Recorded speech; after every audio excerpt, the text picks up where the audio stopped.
Kalian pernah nggak sih kepikiran gimana caranya perusahaan besar seperti Spotify, Netflix yang nyimpen jutaan data usernya tapi tetap bisa diakses secara cepat dan di mana aja? Halo semuanya, selamat datang di Bahas Microsoft. Kali ini kita akan bahas mengenai Microsoft Azure.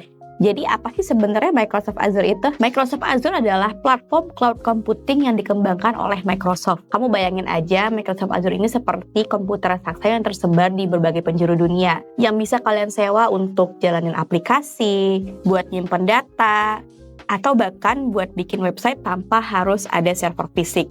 Azure ini punya lebih dari 60 region di seluruh dunia, termasuk Indonesia juga loh. Jadi, latency dan kecepatannya udah pasti optimal buat user di Asia Tenggara. Terus pertanyaannya adalah, kenapa Azure itu penting? Pertama, Azure itu cost efektif, karena kamu cukup bayar sesuai dengan yang kamu gunakan. Jadi, kamu nggak perlu ngeluarin budget yang gede banget buat server fisik. Kedua, scalability-nya. Butuh resource yang lebih besar? Tinggal upgrade. Traffic lagi sepi, bisa di-downgrade. Fleksibel banget kan? Ketiga, security.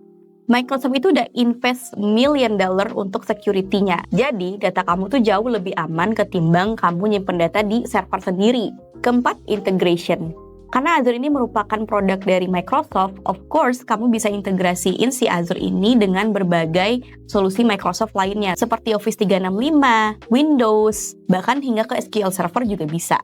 Azure ini punya ratusan layanan, tapi kali ini aku mau jelasin yang penting dulu nih. Seperti Azure Virtual Machine yang merupakan komputer virtual yang bisa kamu kontrol sepenuhnya, Azure App Service buat deploy website dan juga aplikasi, Azure Storage buat nyimpen data, nyimpen file, nyimpen database, atau buat backup data juga bisa. Terus ada Azure AI dan juga Machine Learning, yang mana kalian bisa bikin aplikasi menggunakan AI.